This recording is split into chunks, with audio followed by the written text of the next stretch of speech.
जी अस्सलाम वालेकुम जी। अच्छा, इस साइट पे ही मैं पहले भी 2 वीडियोस बना चुका हुआ हूँ, वो इधर चैनल पे होंगी।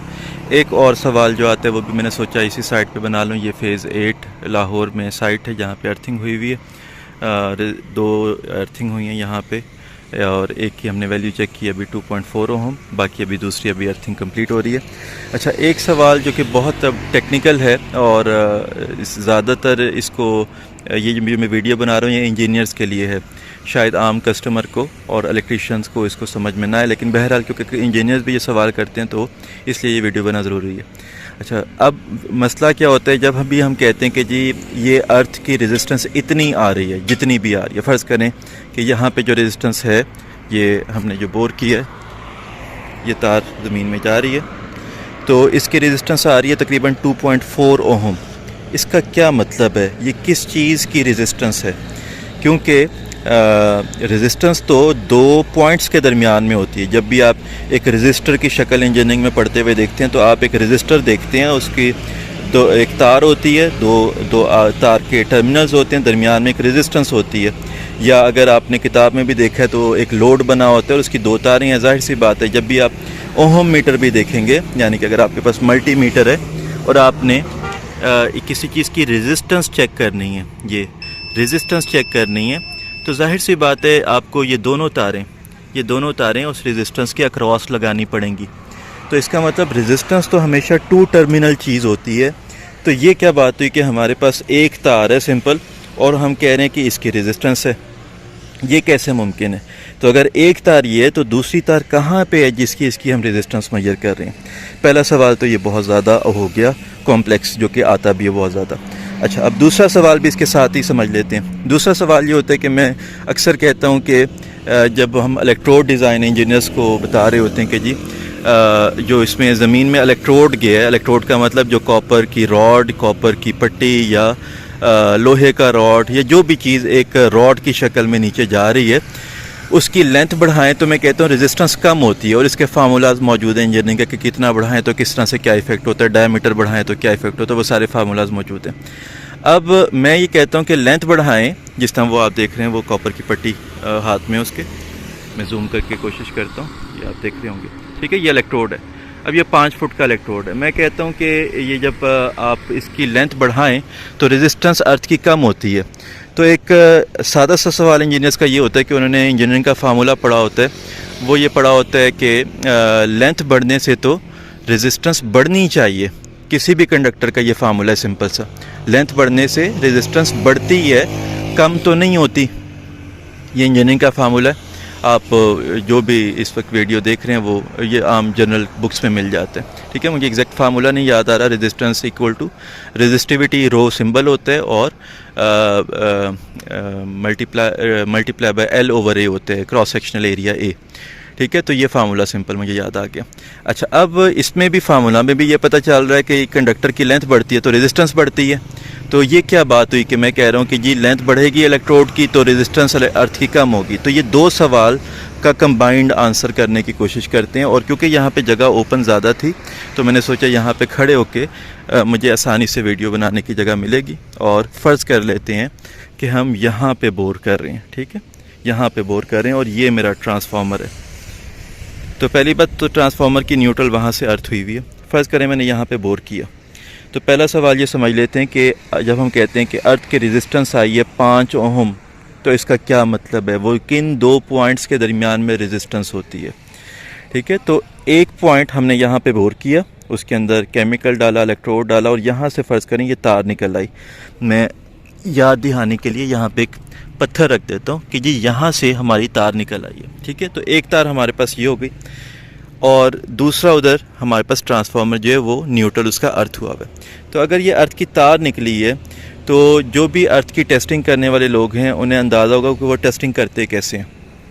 पहले मैं आसान अल्फाज में समझा देता हूँ कि 5 ओहम का मतलब क्या है। 5 ओहम का अप्रॉक्सीमेट मतलब ये है कि एक तार का टर्मिनल ये है, दूसरा तार का टर्मिनल वो न्यूट्रल है जो कि ग्राउंड हुई हुई है।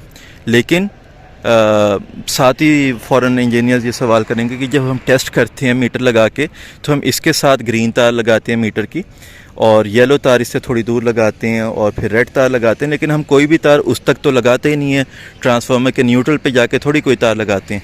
तो फिर ये क्या बात हुई कि हम रेजिस्टेंस उसकी कह रहे हैं? उसकी वजह मैं बता देता हूँ, यहीं से आपको काफ़ी ज़्यादा चीज़ें क्लियर हो जाएंगी। अच्छा, जब हम यहाँ पे बोर करते हैं और यहाँ से एक तार निकली है अर्थ की तार, तो असल में हम चेक क्या कर रहे होते हैं? रेजिस्टेंस कैसे चेक कर रहे होते हैं? मीटर कैसे काम करता है? हम चेक ये कर रहे होते हैं कि यहाँ से जो तार है, नीचे इलेक्ट्रोड है, फ़र्ज़ कर लेते हैं हम तकरीबन 15 फुट यहाँ पे नीचे गए हैं, तो हम इसके गिर्द एक गोल दायरा बनाते हैं। ये यहाँ से शुरू करके उसका हम रेडियस रखते हैं 10 फुट, और यहाँ पे इस 10 फुट पे हम एक गोल दायरा यूं करके बना लेते हैं, और सेंटर में है हमारा ये वाली अर्थ की तार। ठीक है। अच्छा, अब ये जो गोल दायरा बना है 10 फुट का, हमने देखना है ये कि करंट ट्रैवल किस तरह करता है ज़मीन के अंदर। करंट ट्रैवल इस तरह कर रहा होता है। ये सवाल अभी हम साइड पर रखते हैं कि कन्वेंशनल कर रहा होता है कि इलेक्ट्रॉनिक कर रहा होता है, आइदर जो भी कर रहा होता है, दोनों सेम कर रहे होते हैं। अच्छा, अगर करंट हमारे पास अर्थ में इन हो रहा हो, अगर करंट हमारे पास अर्थ में इन हो रहा है, तो वो इन होने के बाद तार के साथ और इलेक्ट्रोड के साथ ज़मीन में फैल रहा होता है। ठीक है, फैल रहा होता है। अगर मैं निशान बनाने की कोशिश करूँ, ये अर्थ की तार है, तो वो इस तरफ भी जा रहा है, इस तरफ भी जा रहा है, इस तरफ भी जा रहा है, इस तरफ भी जा रहा है, इस तरफ भी जा रहा है। ठीक है, और पूरी लंबाई जो ज़मीन के साथ टच हो रही है, वो सारी तरफ लंबाई के साथ साथ फैलने की कोशिश कर रहा है। अब वो फैलने के बाद, इधर से यूं करके फैलने के बाद, वो वापस जमा होता है इधर से दूर दूर से, इस तरह से उसके हम करंट के पाथ सोच सकते हैं, यहाँ से जमा होके, और वो ट्रैवल करना शुरू कर देता है जहाँ पे उसने जाना होता है। जिस तरह न्यूट्रल के जो ट्रांसफार्मर का न्यूट्रल जो अर्थ हुआ है, उसकी तरफ फॉल्ट करंट जाना शुरू कर देता है। अच्छा, अब यहाँ पे सवाल वो क्लियर होगा कि हम रेजिस्टेंस चेक कैसे करते हैं। हम रेजिस्टेंस चेक कैसे करते हैं कि बेसिकली इसके ऊपर जो फार्मूला अप्लाई होता है, वो करंट का, रेजिस्टेंस का फार्मूला अप्लाई नहीं होता, row multiply by L over ए, बल्कि इसके ऊपर करंट डेंसिटी का फार्मूला अप्लाई होता है। करंट डेंसिटी का फार्मूला का क्या मतलब है कि ये हमारे पास तार है, अर्थ की तार है, इसके गिर्द हमने 10 फीट का एक सर्कल बनाया। उस सर्कल को अब हमने 20 फीट तक ज़मीन के अंदर सोचना है कि वो कैसा नज़र आएगा। तो वो बिल्कुल ऐसा नज़र आएगा कि जिस तरह 10 फुट रेडियस का एक बड़ा सा पाइप है और वो 20 फुट तक ज़मीन के अंदर गया हुआ है। जब आप किसी पाइप की सतह को देखते हैं, फ़र्ज़ करें ये उसकी सतह है पाइप की, तो इधर से जब करंट निकल रहा है, तो वो करंट निकल के बाकी ज़मीन में जाने की कोशिश कर रहा है। अगर फ़र्ज़ करें कि मैं 10 फीट के बजाय इसको करीब करने की कोशिश करूं, मैं छोटा सा एक पाइप सोचूं, इधर सिलेंडर सोचूं, यहाँ से फ़र्ज़ करें 1 फीट के फासले पे, ठीक है, इसको सेंटर में रख के 1 फीट के रेडियस का मैं एक सिलेंडर सोचूं, तो अगर वही करंट यहाँ सिलेंडर से निकले तो उस करंट के पाथ आपस में करीब करीब होंगे। इसका मतलब करंट डेंसिटी हाई होगी, जबकि करंट तो उतना ही है। करंट फैल के जब वो दूर जाना शुरू कर रहा है, इस तरह करके, इधर करंट करीब करीब था, इस तरह कर लेते हैं, करंट करीब करीब था, लेकिन इस तरह से दूर होना शुरू कर रहा है। तो जब वो 10 फीट दूर आएगा, तो जो हमने सिलेंडर सा एक सोचा हुआ है, यहाँ एक दायरा सा सोचा हुआ है, तो करंट के पाथ इतना दूर दूर हो जाएगा, जब हम उसकी सरफेस से करंट डेंसिटी फाइंड करेंगे तो करंट डेंसिटी की वैल्यू बहुत कम हो चुकी होगी, और इतनी कम हो चुकी होगी कि 10 फुट दूर से लेके ट्रांसफार्मर चाहे जितना मर्जी फिर दूर हो, कि जब 10 फुट हम दूर आ गए हैं, वैसे ही वो नेग्लिजिबल हो गई है करंट डेंसिटी, तो फिर आगे जितना मर्जी चले जाएं वो नेग्लिजिबल ही रहेगी। इसीलिए हम कोई तार न्यूट्रल के साथ जाके टच नहीं करते, बल्कि हम तकरीबन 10 फुट के एक रेडियस के साथ एक अजम्पशन लेते हैं कि यहाँ पे हमने टेस्टिंग करनी है। इसीलिए येलो वायर तकरीबन आमतौर पे 10-15 फुट दूर लगाई जाती है, और फिर रेड वायर और दूर लगा दी जाती है। लेकिन हम कोई भी वायर ट्रांसफार्मर के साथ नहीं लगाते। क्यों? क्योंकि हम करंट डेंसिटी को इतना लो कर चुके हुए होते हैं कि उसके बाद ट्रांसफार्मर जितना मर्जी दूर हो, उससे कोई फ़र्क नहीं पड़ता।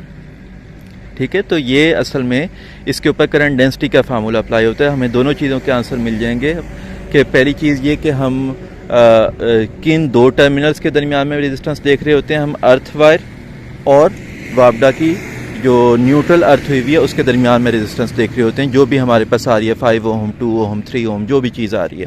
लेकिन दूसरी बात ये कि हम न्यूट्रल के साथ क्यों नहीं टच करें, उसकी रीज़न ये है क्योंकि हम मीटर की जो टेस्टिंग के मेथड्स हैं, मैकेनिज़्म हैं, इनके डिज़ाइन मीटर जो है अर्थ मीटर, वो डिज़ाइन ही कैसे हुआ, वो किस तरह से चेक करके बताते हैं। उसका चेकिंग का क्राइटेरिया ये है, वो करंट डेंसिटी को चेक करके उससे फार्मूला वाइज रेजिस्टेंस बताने की कोशिश करता है। वो 2 पॉइंट से सिंपल रेजिस्टेंस को टेस्ट नहीं करता जिस तरह से मल्टीमीटर कर रहा होता है, ऐसा नहीं कर रहा होता वो, ठीक है। तो अगर हम मल्टीमीटर की अजम्पशन लें तो फिर आपकी वो अजम्पशन जो अक्सर सवाल आता है कि जी लेंथ बढ़ने से तो रेजिस्टेंस बढ़नी चाहिए, हम असल में इसकी लेंथ सोचें या नीचे जो इलेक्ट्रोड गया उसकी लेंथ सोचें। जब हम इलेक्ट्रोड नीचे जितना नीचे तक भेज रहे हैं, जितनी उसकी लेंथ है, उससे रेजिस्टेंस कम इसलिए हो रही है क्योंकि असल में हम ये जो हमने एक इमेजिनरी सर्कल यहाँ पे अजम्पशन ली थी, उसके ऊपर पहली सरफेस से ही हम करंट डेंसिटी को कम कर रहे होते हैं। जितनी हम लेंथ बढ़ाते जाएंगे